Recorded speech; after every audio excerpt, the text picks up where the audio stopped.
porque es una antropología muy amplia también, muy holística, ¿ya? Porque puede hacer referencia tanto a aspectos culturales como sociales, como económicos, como políticos, ¿no?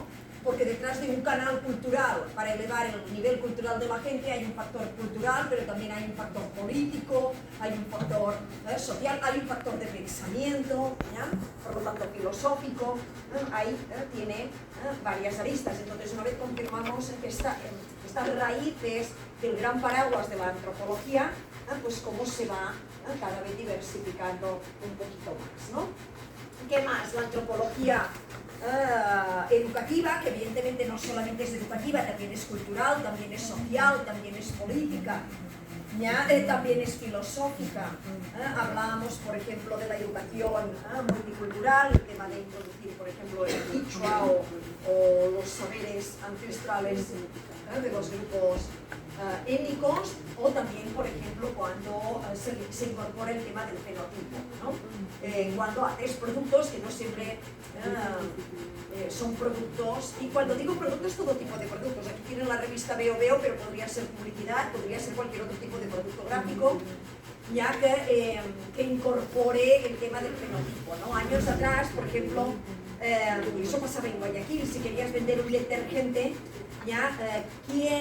¿A quién ponían como imagen del detergente? ¿Ya? A una persona de color. ¿Por qué? Porque se vinculaba limpieza con empleada doméstica, con hogar. ¿Ya? Y a día de hoy, pues ya no te ponen una persona de color, ¿no? Acá en Ecuador te pueden poner cualquier persona que vaya a limpiar, tenemos que limpiar todos, unos lo hacen más, otros lo hacen menos. ¿Ya? También es verdad que los pelucones no lo hacen, pero digamos que ya no, cada vez se intenta ser menos racial con el mundo de la imagen, de alguna manera. ¿De acuerdo? ¿Qué más? La criminológica, que recuerden que básicamente pues analiza y tiene un componente de pensamiento y por lo tanto también de filosófico, que entraría más dentro del componente de la ética, ¿ya? Y por lo tanto empataría con la competencia de ética, es porque hay personas que no matan y personas que serían capaces de determinadas situaciones de matar. Pueden ser situaciones que estén justificadas como situaciones que no estén justificadas y que son aquellos que normalmente pues, han relatado el mundo cinematográfico. Ya por lo tanto aquí la criminológica le empatan con la psicológica, con la antropología visual, porque todo el mundo cinematográfico es producción audiovisual, ¿ya? Y tiene también una parte de gráfica, ¿no? Entraría, por lo tanto, dentro de la antropología visual. Creo que eso no lo mencioné el otro día, pero bueno, ahora que lo vamos a especificar, ¿ya? Y que también va relacionada con la forense, pero la forense se centra más en la evidencia física, ¿no? Muy bien, de qué murió esa persona, y eso también ha sido muy inmortalizado en series de Netflix, etcétera, que te hacen estas series, ¿no? Que cada serie matan a alguien y detrás pues hay una mezcla, ¿no? De lo criminológico con lo forense. ¿Qué más? Lo medioambiental, que no solamente hace referencia, ¿verdad?, a toda la cuestión de geografía, clima, toda la cuestión climática, ¿ya?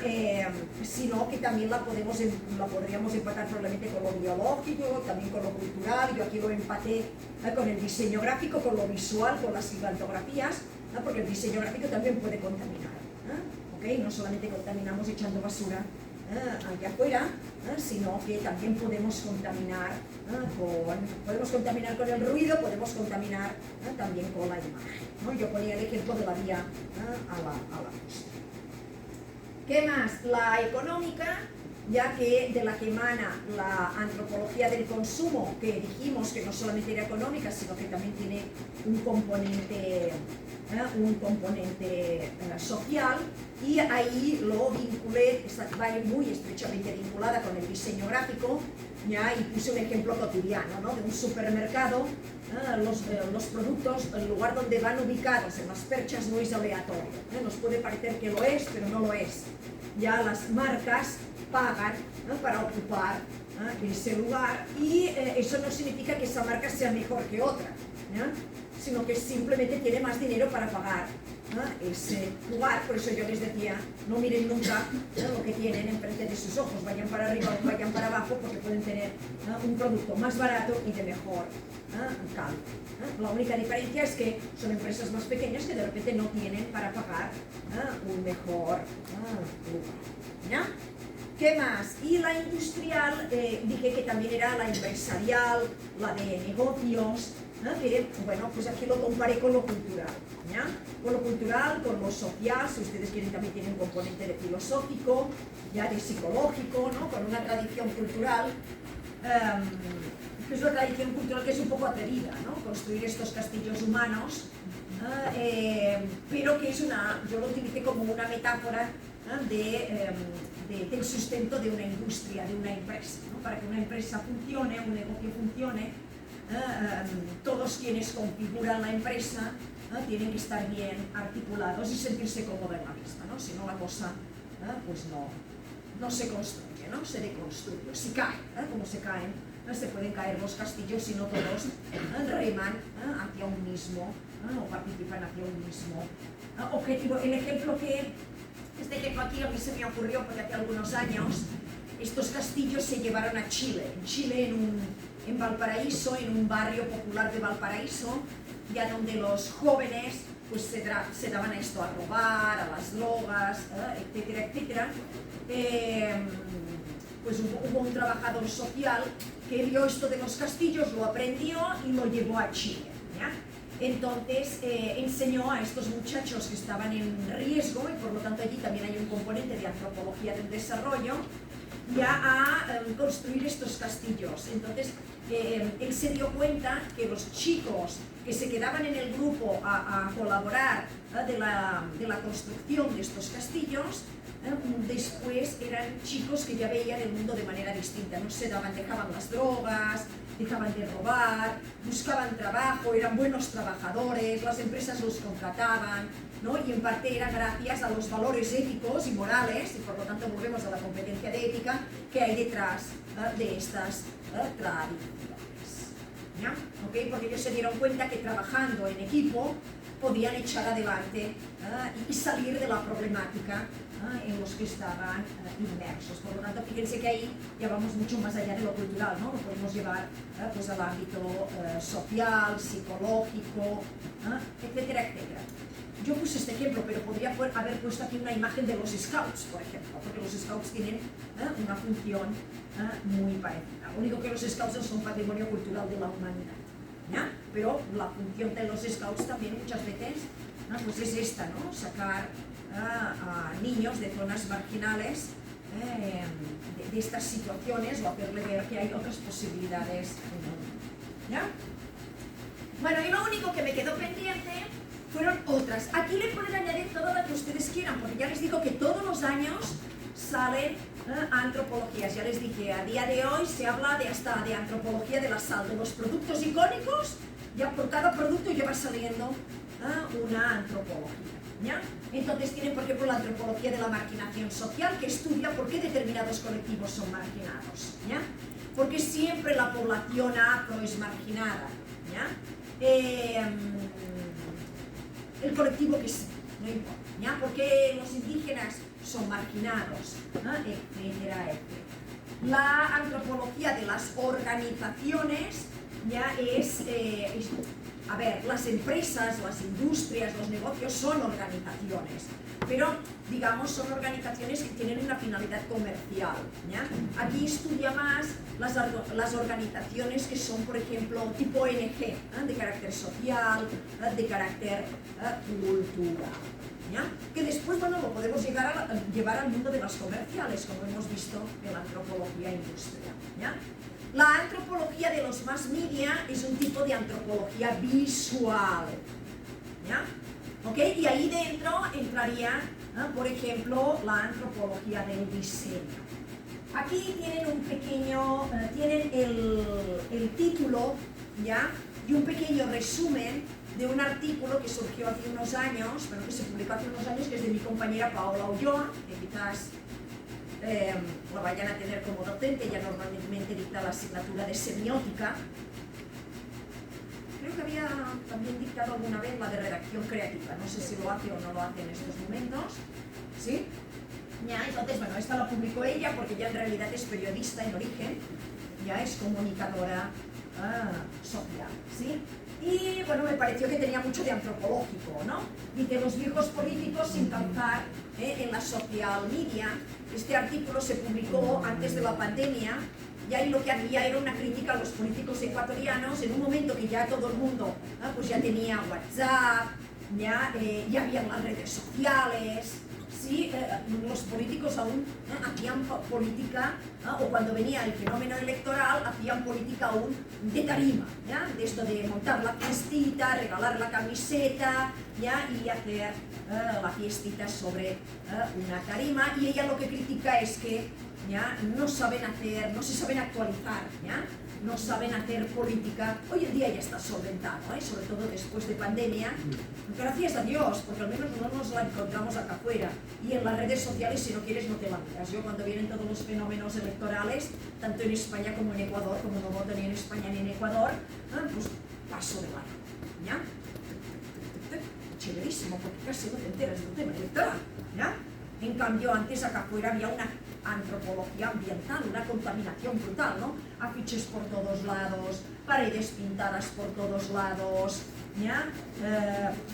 Afiches en los buses, era una cosa tremenda, ¿ya? Entonces, y esos afiches pasaban años ahí, que nomás la intemperie cuando venía la época de lluvias terminaba dañando. Y en cambio ahora está en la red y cuando termina el fenómeno pues desaparece. Y si lo quisiste ver, lo ves, y si no lo quisiste ver, pues no lo ves. En cambio, ya afuera por narices lo tenías que ver, porque todos los días tenías que salir a la calle a hacer algún tipo de trámite, desde trabajar, a qué sé yo, a lo que. ¿De acuerdo? Por lo tanto, lo coloco dentro de los más media, pero evidentemente podríamos hilar más fino y estudiar el tipo de producto, ¿no? Si dentro de los más media, si es un post o qué es, ¿ya? Okay, por lo tanto, ahí podríamos ir desde la producción audiovisual hasta el diseño. La antropología indigenista ¿ya? Estudia nomás a los grupos étnicos, concretamente a los indígenas, por eso lo llaman indigenista.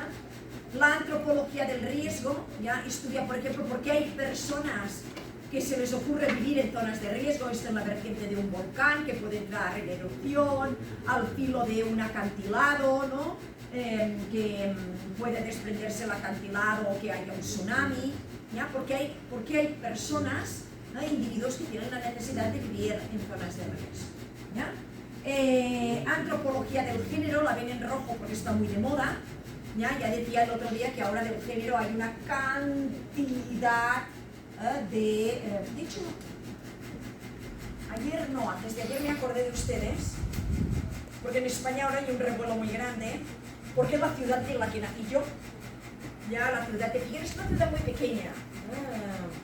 Sería como aquí hablar, no sé, de Milagro, de Quevedo, ¿sí? Es una ciudad muy pequeña que es la ciudad donde nació Salvador Dalí y donde está el Museo Gala Salvador Dalí. Yo nací al frente del Museo Gala Salvador Dalí, detrás del ayuntamiento de esta ciudad. En plena de luz del día, apuñalan a una mujer, un hombre apuñala a una mujer, pero es brutal, las imágenes son para que se te ponga la piel de gallina, ¿ya? El tipo sinvergüenza la apuñala y cuando termina de apuñalar, tan fresco como aquel que no ha hecho nada, va a una fuente que hay en la misma plazoleta y tú lo ves cómo se saca la sangre, completamente ensangrentado. Yo cuando vi la imagen casi que me da un síncope y ha dejado a la ciudad conmocionada porque es sadismo pero personificado. ¿Ya? Ahí tienen antropología del crimen, antropología, ¿cómo se llama la otra? Exacto, tienen antropología psicológica, tienen qué sé yo, pero también tienen antropología del género, porque parece ser que la mujer, no recuerdo qué género era, pero no era una mujer heterosexual, ¿ya? ¿Okay? El caso ha sido muy bestia porque la mujer había denunciado varias veces a este hombre que era una expareja, ¿ya?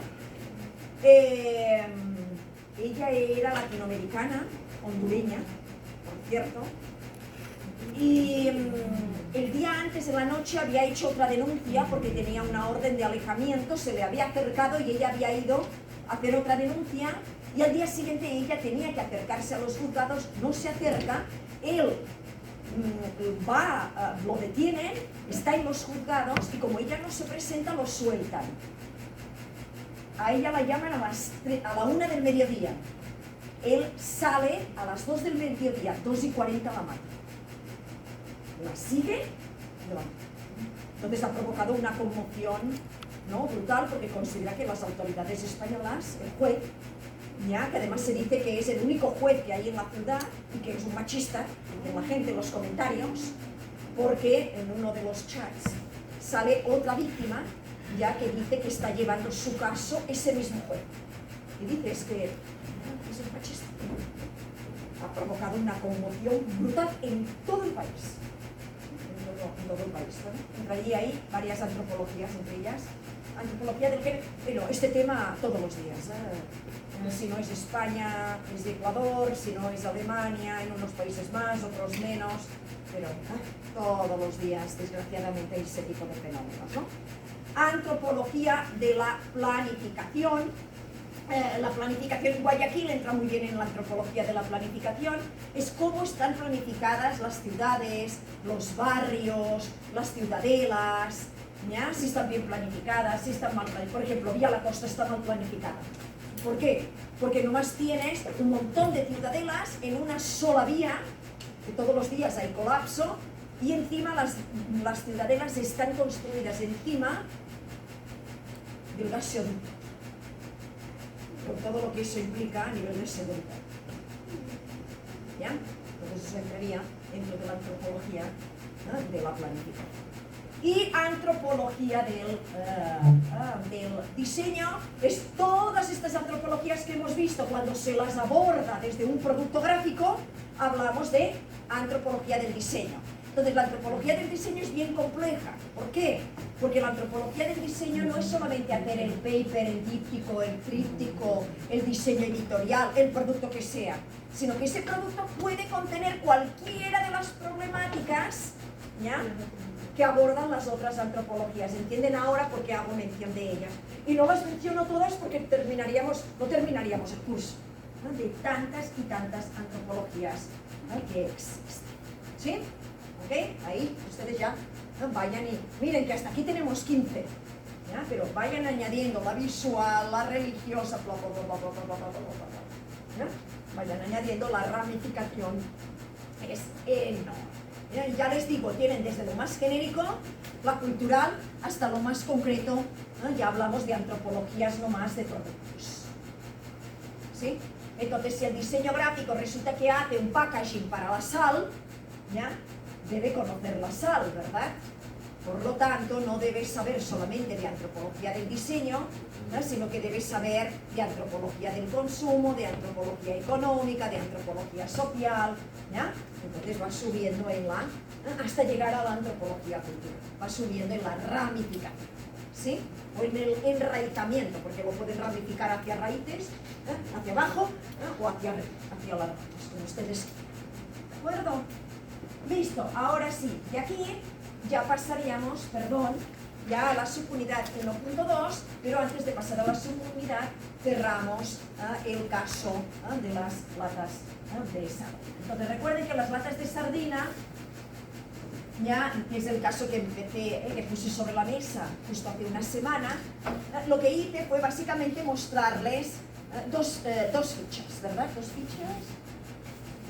Sí, son dos fichas. Esta es una y esta es otra, ¿ya? Esta es de sardinas, ¿ya? Y el de acá, ¿ya?, es de otros productos, ¿sí? Pero bueno, sardinas hay en todo el mundo y la marca Nestlé la conocemos todos porque es una marca, ya, una marca global. ¿Y por qué partí de las fichas? Para empatarlo, recuerden, con historia del diseño, porque siempre en historia del diseño utilizamos lo que yo le llamo la técnica de las fichas, que les dije que era una técnica que es propia para investigar ya el patrimonio cultural. Y recuerden, y aquí estoy adelantando historiografía, cuando veamos las historiografías del diseño, a ver, ¿dónde lo tengo?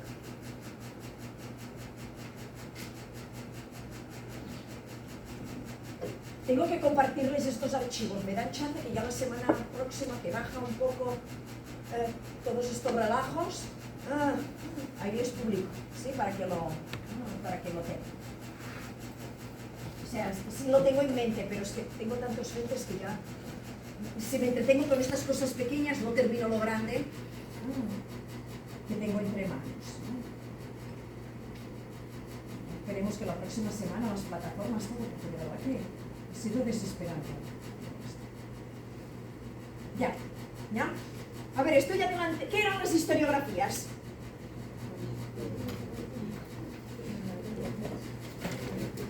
Pregunta de examen esa, ¿eh?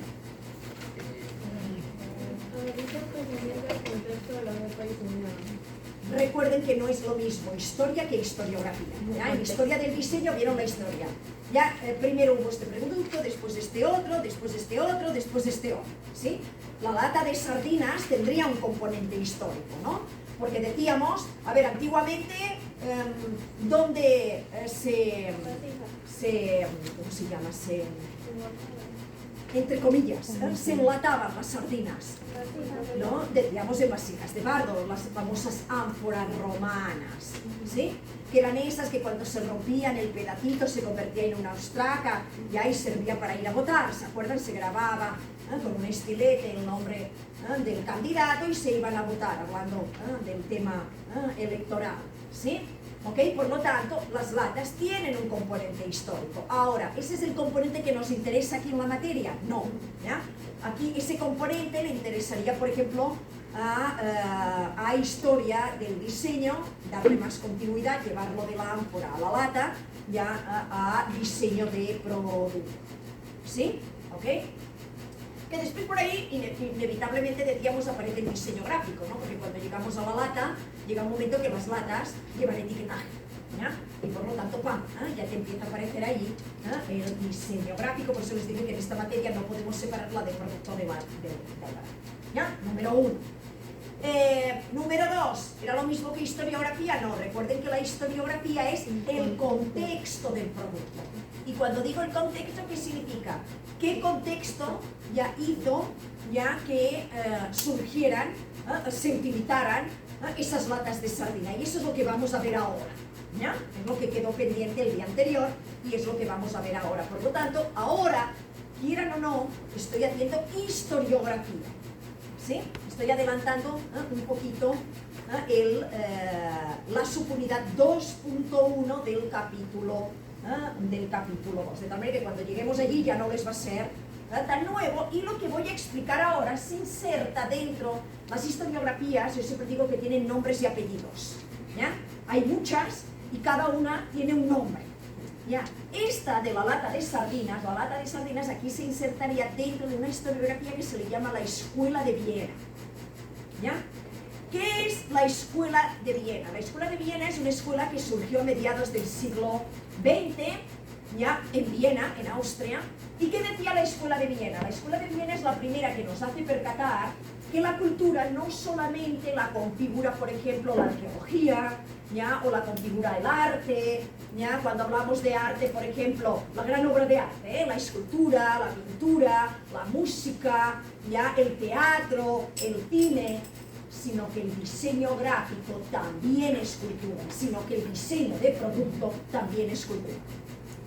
Eso que quizás nos pueda parecer muy obvio hoy, no lo era en esa época, porque al diseño gráfico y al diseño de producto siempre se los habían visto desde el punto de vista de la antropología del consumo.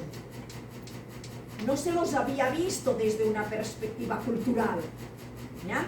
Se lo había visto solamente desde una perspectiva económica, ni tan siquiera social, ¿ya?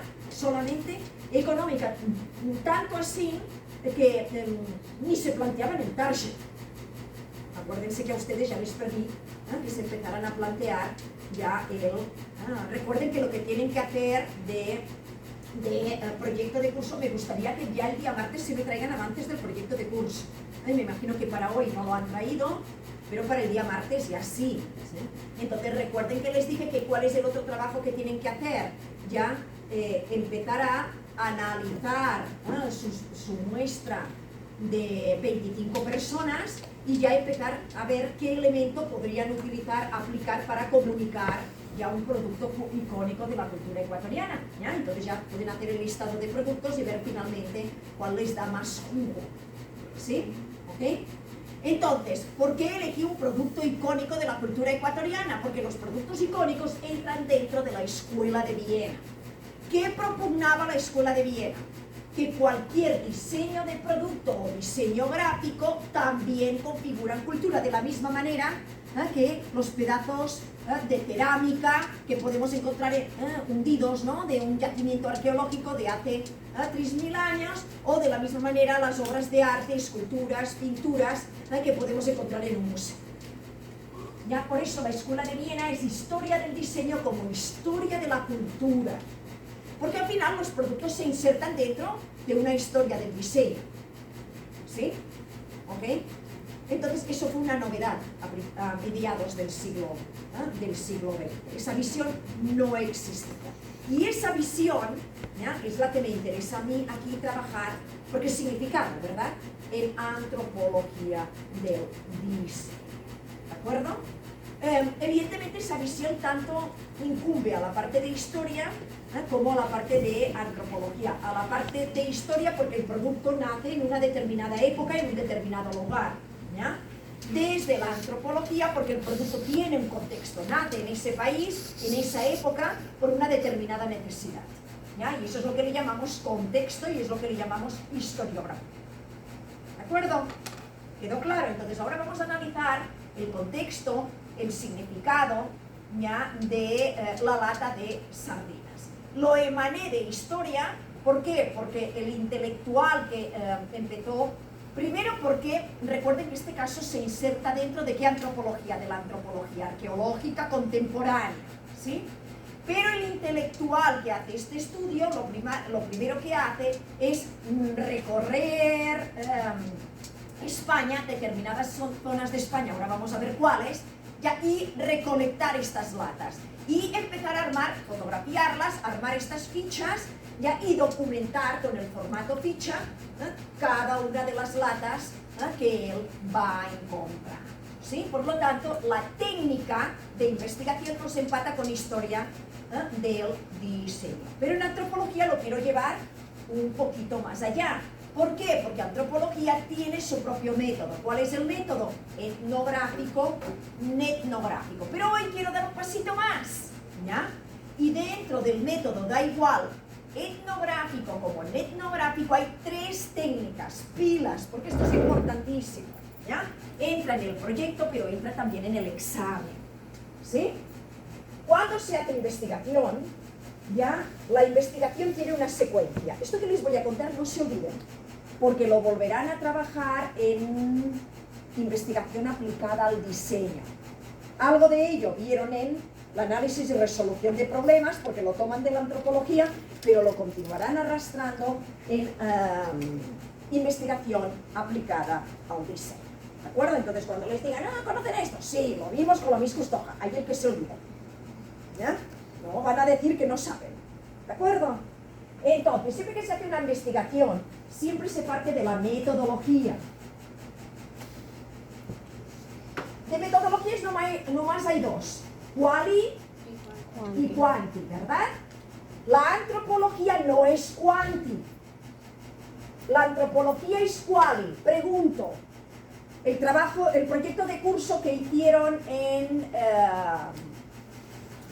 historia del diseño, ¿es quali o es quanti? ¿O es ambos? Ambos. Es ambos. ¿Por qué? Porque utilizaron el sistema de fichas, ¿ya? Ustedes le pusieron ahí unos rubros de análisis emanados, ¿verdad?, del análisis de la asignatura, y le hicieron un procesamiento estadístico. El procesamiento estadístico sería quanti, ¿ya?, pero el análisis del procesamiento estadístico sería quali. ¿Ok? Con la técnica de la ficha que es propia del patrimonio cultural. Y hemos dicho que los productos del diseño gráfico y del diseño industrial son patrimonio cultural. ¿Quién lo determinó eso? La Escuela de Viena, que es una historiógrafa. ¿De acuerdo? ¿Sí? Ahora, una diferencia con lo que vieron en historia. La antropología no es cuántica. La antropología solamente es cuál. ¿De acuerdo? ¿Sí? Y tiene sus propios métodos. ¿Sí? La ficha, el sistema de ficha que ustedes tuvieron tanto en historia del diseño como en esta ocasión en antropología del diseño, es una técnica. La ficha es una técnica. Ahora les explico qué es esto de una técnica. ¿Ya? ¿Cuál es el método de la antropología? Tiene su propio método en singular. ¿Ya? Hemos dicho que es la etnografía. Y ustedes en el proyecto trabajan la etnografía.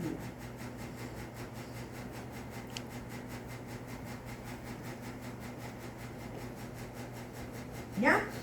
Ahora, cualquiera de las dos tiene sus propias técnicas. Son 3. ¿Cuáles son? Una ya la conocen, la famosa entrevista. La famosa entrevista que aprendieron desde el colegio es una técnica del método etnográfico de la antropología. Eso seguro que no lo saben. ¿Ok? ¿Sí? Entrevista. Ahora, ¿qué otras técnicas hay? La siguiente es la observación, que esta probablemente la trabajaron en la ARP. ¿La trabajaron en la ARP, la observación? ¿Les hablaron de la observación en análisis y resolución de problemas? Ya. La observación también es de la antropología, ¿sí? No es del diseño. La observación, cuidado, puede ser participante o no participante. Pregunto, proyecto de curso, la observación, ustedes están practicando la observación desde la etnografía en su proyecto de curso. Pregunto, ¿es participante o no participante? Por aquí me dicen participante. ¿Todo el mundo está de acuerdo? Por aquí me dicen no. ¿Por qué?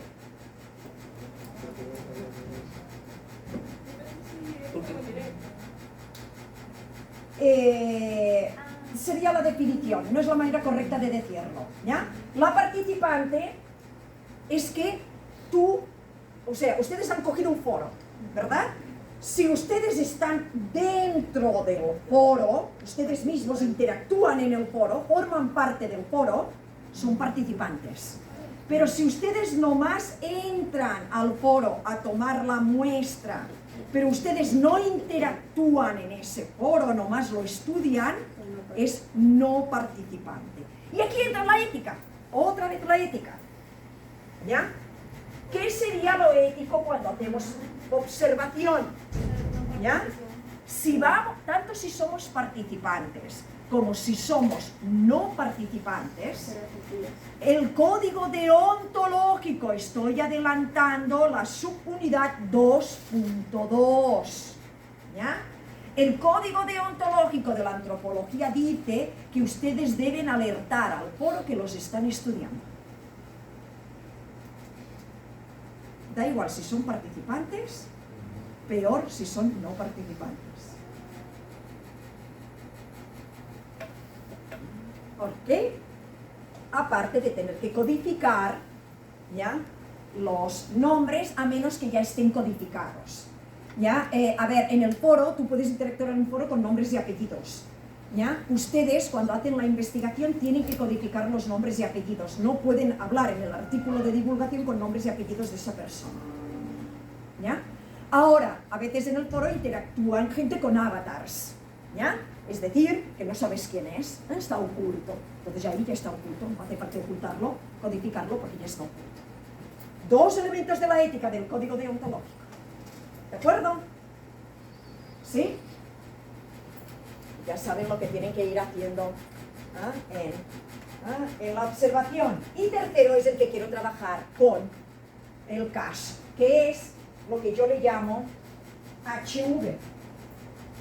es la historia de vida. ¿Ya? ¿Qué es la historia de vida? ¿Ya? La historia de vida es de ese colectivo que estamos estudiando, ¿ya? A través de un determinado foro, si hay un personaje que destaca por algo, que es un poco lo que vamos a ver ahora con las latas, ¿ya? De sardinas, ¿sí? Si hay, qué sé yo, por ejemplo, a ver, en los foros de ustedes, con el tema que están tratando ustedes es un tema un poco distinto, entonces encontrar una historia de vida ahí es más complicado, ¿ya? Pero, por ejemplo, yo siempre pongo un ejemplo que yo viví. Hace muchos años yo hice un estudio de artesanal de la paja mocora, que es la prima hermana de la paja toquilla, ¿sí? Es el patito feo, yo siempre le llamo, ¿ya? Que es típica de toda la zona de la cordillera central manabita, ¿ya? Entonces, yo hice varias salidas de campo en varias ocasiones durante muchos días, y en mi penúltima salida de campo, en calceta, me voy a una librería. ¿Ya? Yo ya me iba, había terminado mi trabajo de campo y yo me marchaba, ¿sí? Y oh sorpresa, cuando voy a la librería, me dice el señor, ¿qué quiere, señorita?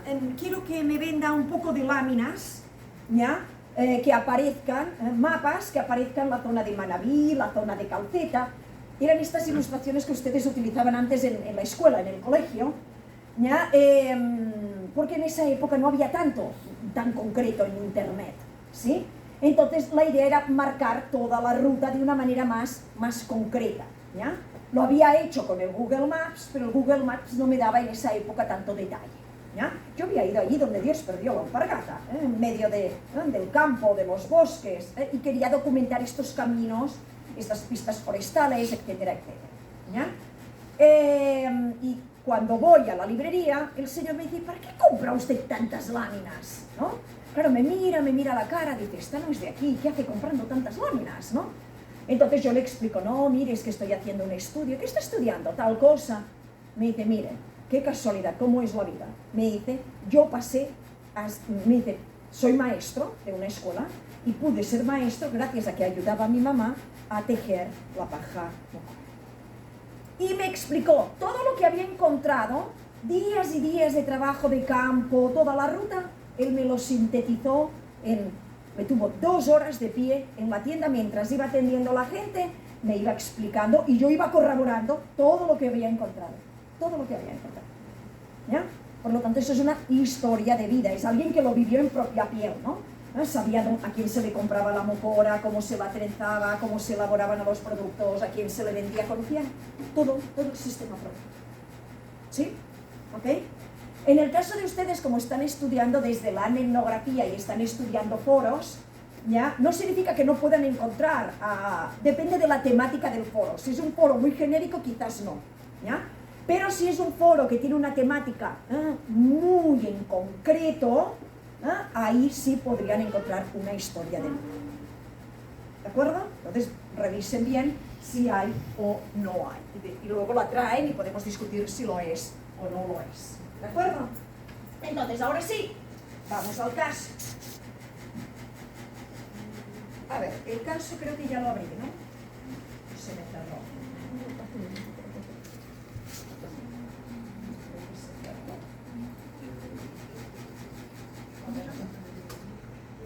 Ya, entonces, lo que les había dicho, ¿no? Ahora ya tenéis claro el por qué partí de la ficha, ¿verdad? Ya ven toda. Y me olvidaba, espérense, que ya les hago toda la secuencia y así ya no me preocupo, ¿ya? Y de las técnicas, miren, ¿cómo es toda la secuencia? Metodología, método. Técnicas, en historia aprendieron la técnica de la ficha, ¿ya? Que es, ya les he dicho que es del patrimonio cultural, ¿verdad? Patrimonio cultural, ¿sí? Aquí aprendieron nuevas técnicas, que especialmente es la historia de vida, porque la observación la conocían del art y la entrevista es conocida por todo el mundo. Y de las técnicas se pasa a las herramientas. ¿Ya? ¿Qué son las herramientas? cómo documentamos el trabajo de campo etnográfico. ¿Ya? Los videos, las fotografías, las capturas de pantalla, bla, bla, bla, bla, bla. ¿Ya? ¿Ok? Fotos, ¿ya? Capturas, etc. ¿De acuerdo? Y ahí tienen toda la secuencia de cómo se hace una investigación en antropología, porque después, ya qué es lo que va a cambiar en la parte de diseño. Va a cambiar cómo se le llaman los métodos. Allí ya no vamos a ver un método, el diseño tiene muchos métodos, vamos a ver varios, algunos son del diseño gráfico, otros son del diseño de producto, ¿sí? Y no vamos a nosotros a ver técnicas. De todos los que vamos a ver, los que tienen técnicas no más es el análisis y resolución de problemas, que no la van a ver conmigo porque ya la han visto, ¿ya? Entonces, ¿cuáles eran las técnicas del análisis y resolución de problemas? ¿Perdón? No, las técnicas. Design thinking es el método. ¿Ya? Design thinking es el método. ¿Cuáles son las técnicas del design thinking? Las mismas.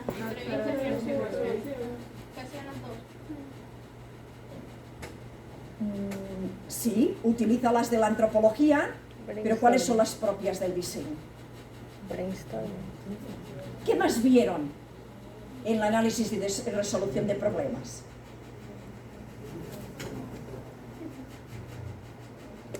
Bueno, también la historia de vida, porque Sí, pero esos son de la antropología. El design thinking lo cogió de la antropología. Si se acuerdan, el design thinking es Paul, cuando lo explica basado en 2 diamantes.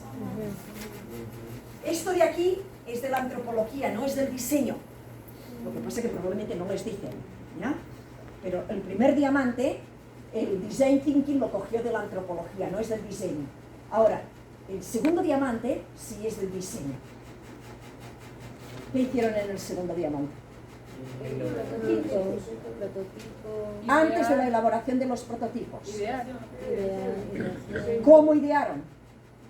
Lluvia de ideas. Lluvia de ideas, Brainstorming. mapa de empatía, bla, bla, bla, bla, bla, bla, bla, bla, bla. Porque el design thinking tiene una cantidad enorme de técnicas.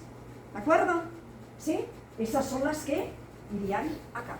Si lo ven como cada disciplina, el patrimonio cultural tiene esto, la antropología tiene esto, ya el diseño tiene esto, nosotros continuaremos viendo, ya no veremos más técnicas, nomás veremos métodos. Esos métodos no tienen técnicas, ¿ya? Quedan nomás en el método. Ahora, una cosa que deben acordarse es que cuando uno hace una investigación, no solamente debe utilizar un método, sobre todo cuando la investigación es cualitativa. ¿Por qué?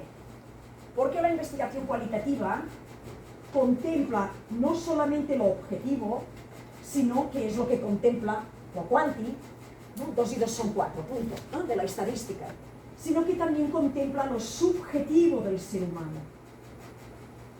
¿Y cómo demuestras lo subjetivo? Lo demuestras. Los subjetivos siempre tienen un alto porcentaje de error. Y la única manera de disminuirle el error, no eliminarle, no se le puede eliminar, pero sí se lo puede disminuir, es a través del proceso de triangulación. ¿Qué es la triangulación? Cuando se hace una investigación, utilizar 3 métodos. Yo puedo utilizar, por ejemplo, el método etnográfico, puedo utilizar el método design thinking y puedo utilizar un tercer método de cualquier otra disciplina, que no sea ni de la antropología ni del diseño. Por ejemplo, el estudio de caso, que ahora estamos viendo un estudio de caso, el estudio de caso es un método, pero es un método independiente, no depende de ninguna disciplina, porque todas las disciplinas pueden basarse en estudios de casos, ¿ya?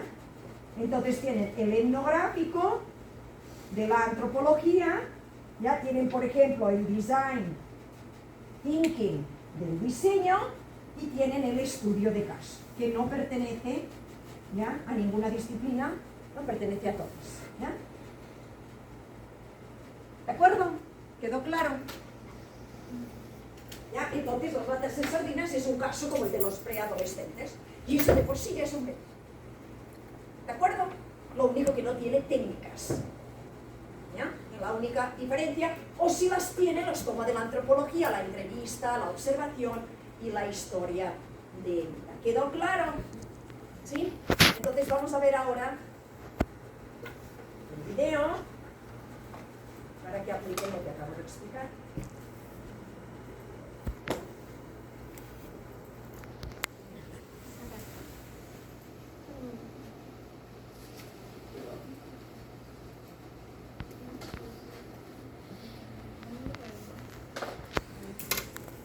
A ver, este video lo he sacado de un artículo de divulgación, porque ya saben que es nuestra protagonista, ¿sí? Concretamente de un periódico que se llama, en español, que le llaman La Voz de Galicia. ¿De acuerdo? Ahora verán por qué. Este no es es un diario local, solamente de la comunidad autónoma de Galicia, ya a diferencia del periódico El País, que es un periódico grande de todo el país, que eso se le llama El País, nunca mejor dicho. Vamos a ver, vamos a poder escuchar esto, déjenme ver. Sí, ¿está prendido esto? Sí, deberíamos poderlo, ¿no?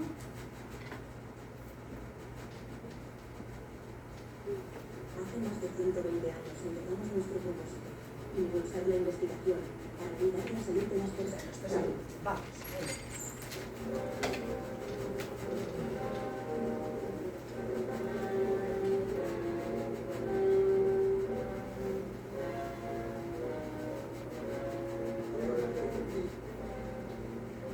Aquí tenemos una pequeña muestra de objetos que nos encontramos en el encuentro, aunque se puede encontrar en las museos.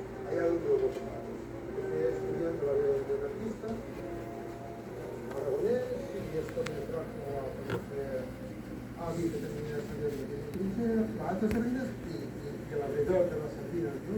Son objetos que a mí me llaman mucho la atención. Porque realmente dices, aquí sí que se va, ¿no? Porque una mano puede haber venido muy lejos, una boca también. Entonces, no, aquí, en este agujero que estoy, tal, que estoy leyendo, después de una vez esto, que realmente ya 15 años, como un joven de 16, 17, 20 años, entonces a mí sí fue una locura.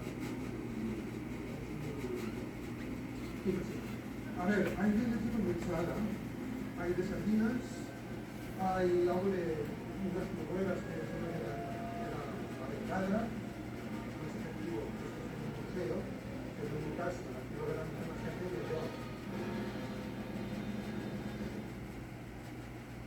Ya, es un video cortito, ¿ya? Y lo complementamos con el artículo. A continuación hay un artículo que termina de acotar lo que es el video.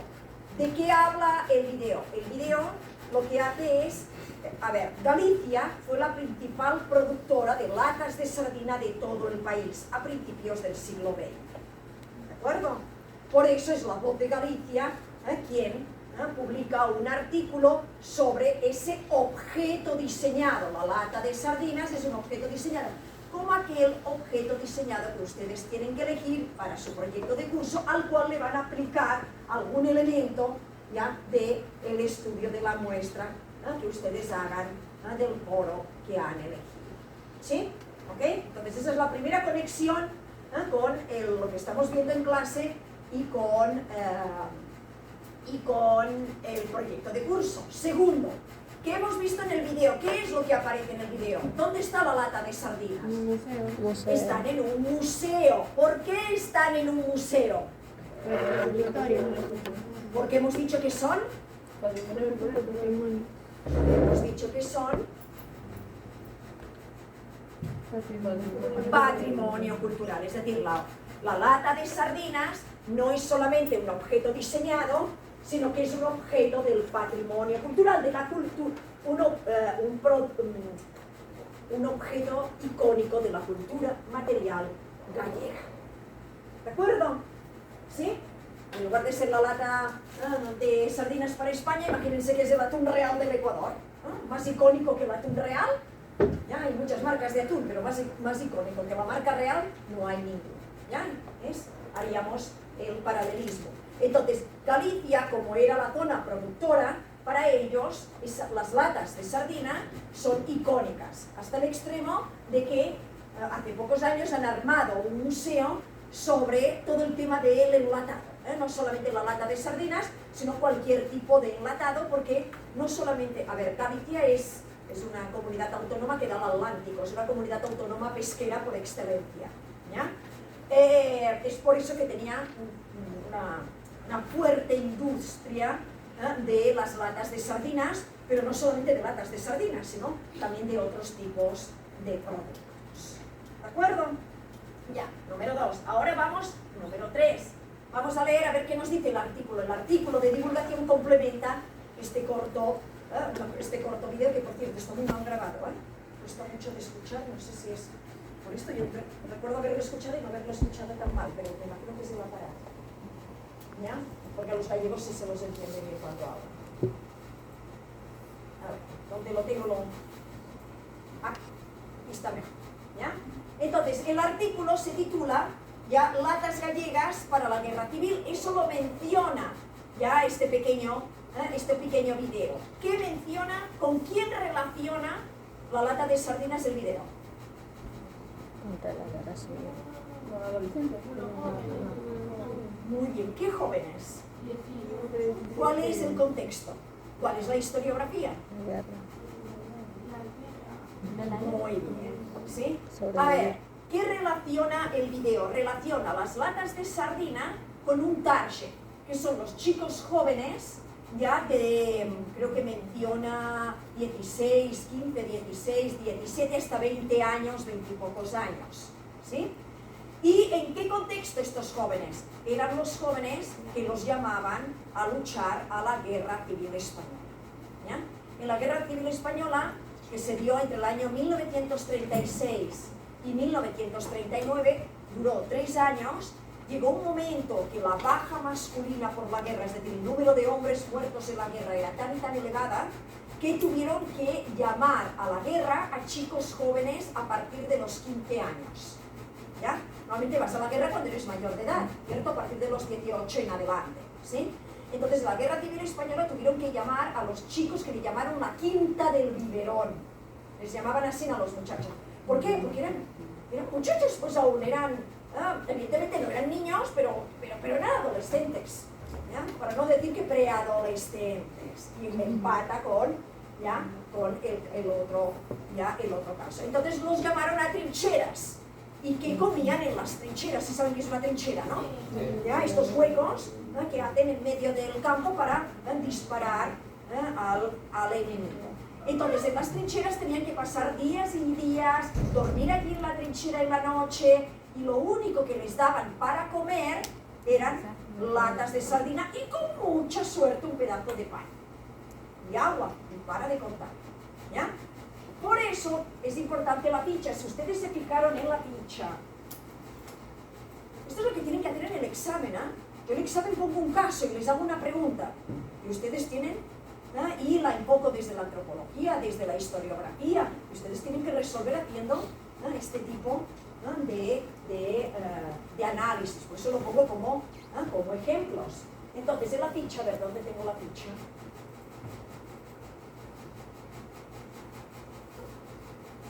Cerramos, entonces se cerró el otro.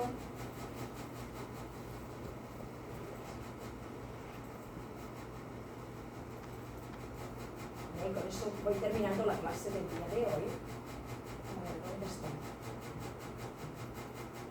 ¿Ya? En las fichas comentan, no sé si alguien se fijó en la lectura. ¿Dónde están las fichas? ¿Ya? En las fichas te da varias nociones. Por ejemplo, lo que decíamos el otro día, ¿ya? Que, por ejemplo, estas latas no tenían etiqueta. La etiqueta para las sardinas salió más tarde. Lo que tenían es una cosa que se le llama cuño. ¿Qué es el cuño? Recuerden la marca estampada sobre el metal. Puede ser en la parte de arriba, en la parte de abajo, en la parte de los lados, ¿no? Entonces te dice si tiene buena conservación, mala conservación, dónde se encontró, ¿sí? La mayoría de estas latas se encontraban en las trincheras, ¿ya? ¿Ok?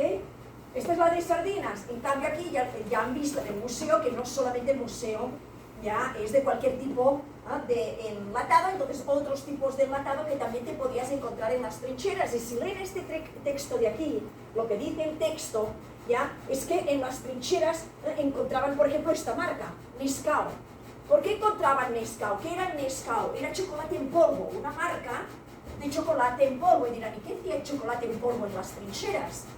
Eran muchachos de 15 años que probablemente en su casa aún eran adolescentes, ¿no?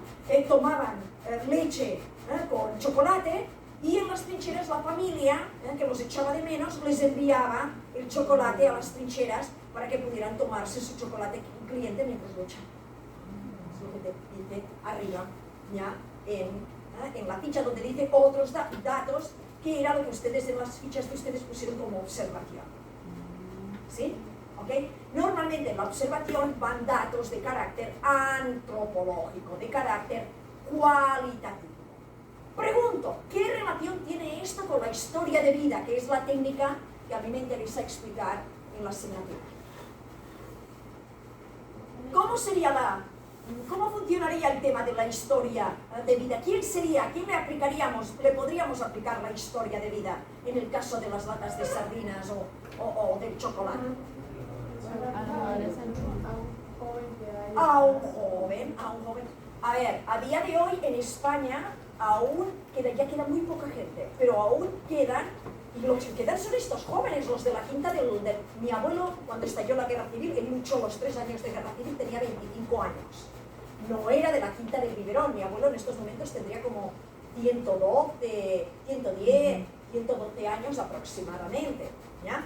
La quinta del biberón era 10 años menor, ¿ya? Por lo tanto, a día de hoy, esta gente tendría alrededor de unos 100 años. Aún quedan jóvenes de la quinta del biberón que usaban estas latas, que tomaban este chocolate, ¿ya? En España. Quedan muy pocos, pero aún quedan. Por lo tanto, esas personas, si hacemos un estudio de este objeto diseñado, son las personas que deberíamos entrevistar o que les deberíamos utilizar como historia de vida de este producto. ¿De acuerdo?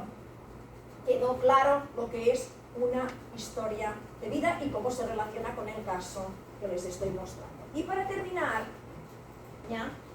Lo voy a leer así para ir más rápido. Dice, el Museo de Alpaco, que es el que han visto en la imagen, acoge una colección. Miren cómo es el título. Ya el título dice Latas gallegas para la guerra civil. Aquí el título no es muy sugerente, es un título muy literal, ¿sí? Y tienen la definición acá abajo, que eso sí también les he pedido que lo hagan en su artículo de divulgación. El Museo de Ampaco acoge una colección de conservas de pescado recuperadas en las trincheras de distintos frentes de batalla durante el último conflicto español, ¿ya? Dice, el conflicto español es el contexto, sería la parte de historiografía, donde se insertaría la lata y la lata como un producto cultural, ¿de acuerdo?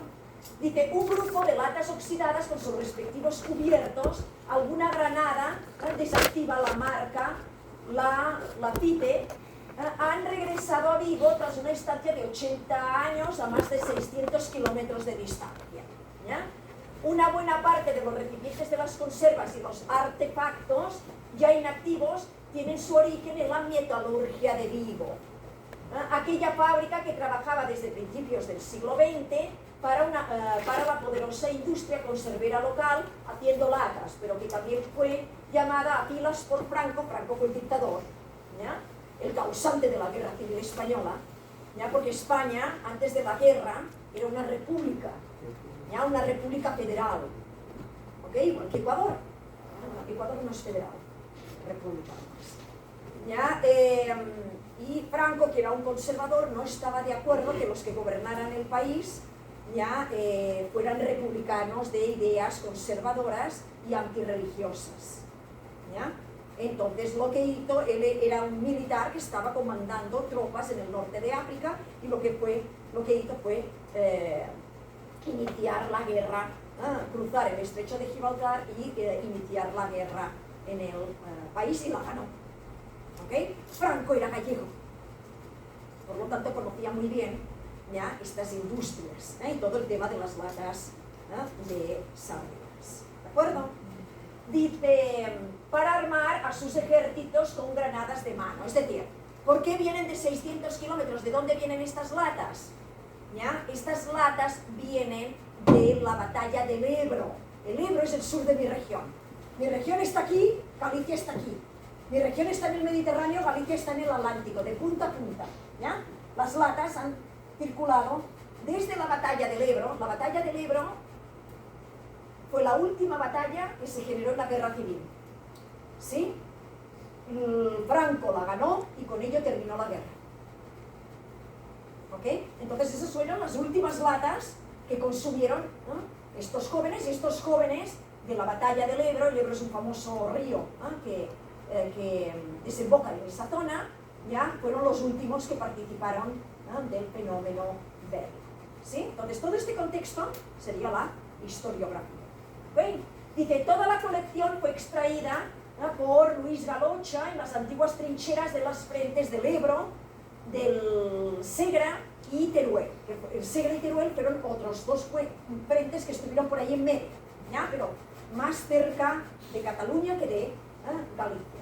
Dice, una amplia zona en que los ejércitos franquista y constitucional se batieron duramente durante meses a golpe de... Por eso encontraron granadas, las latas, al lado de las granadas. ¿Sí?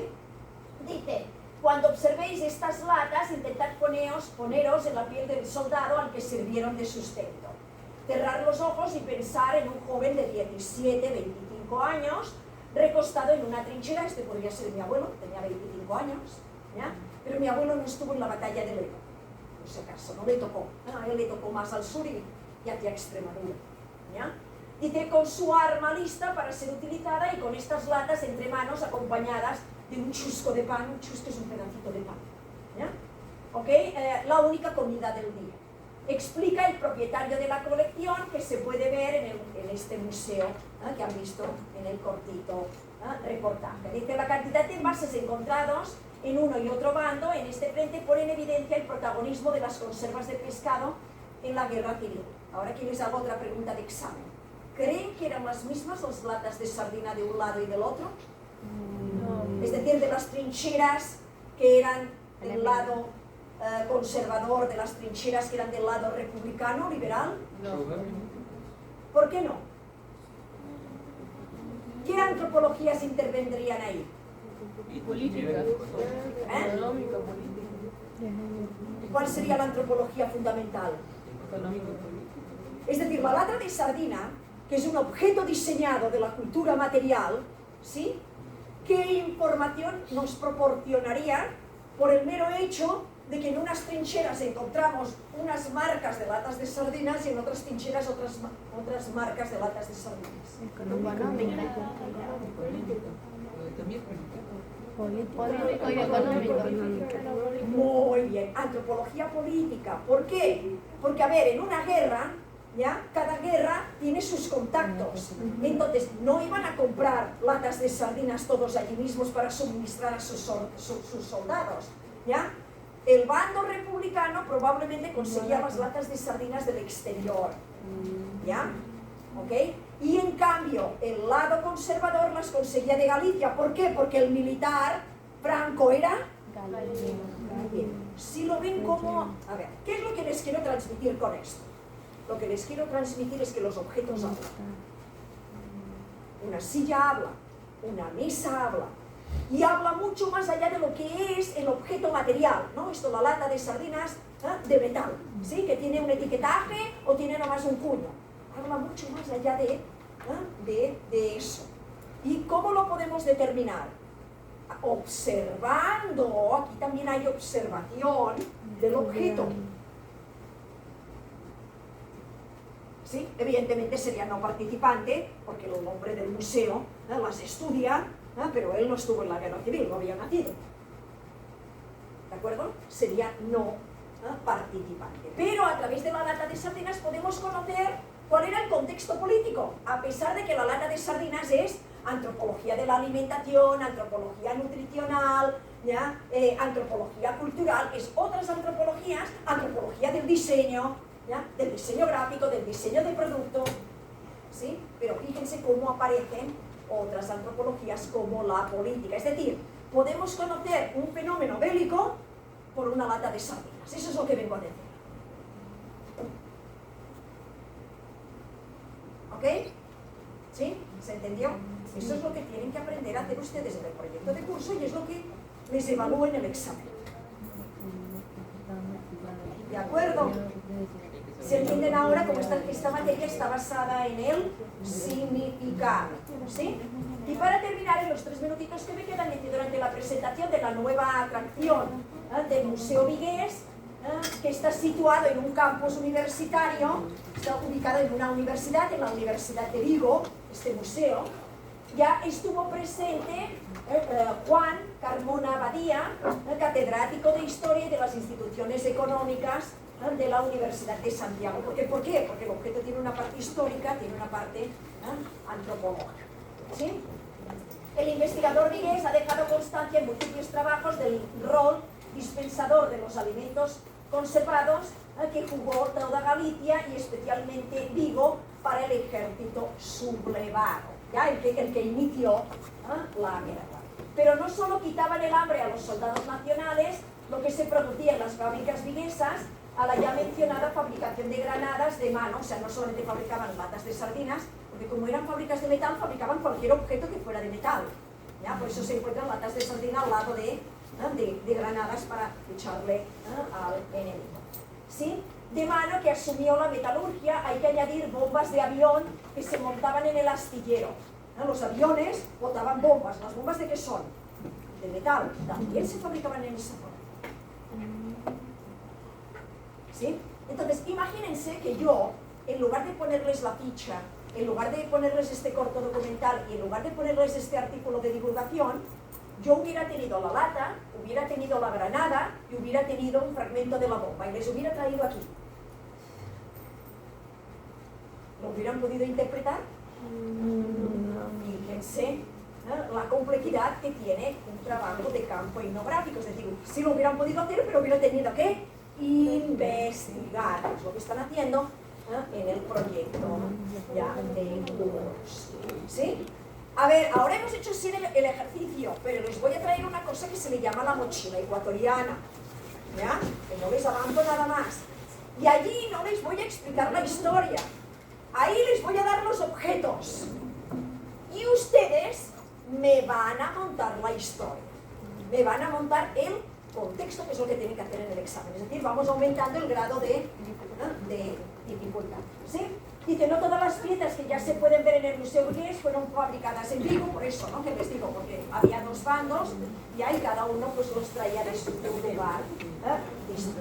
¿De acuerdo? Quedan 2 párrafos ahí, pero eso los terminamos de cerrar el próximo. ¿Ya?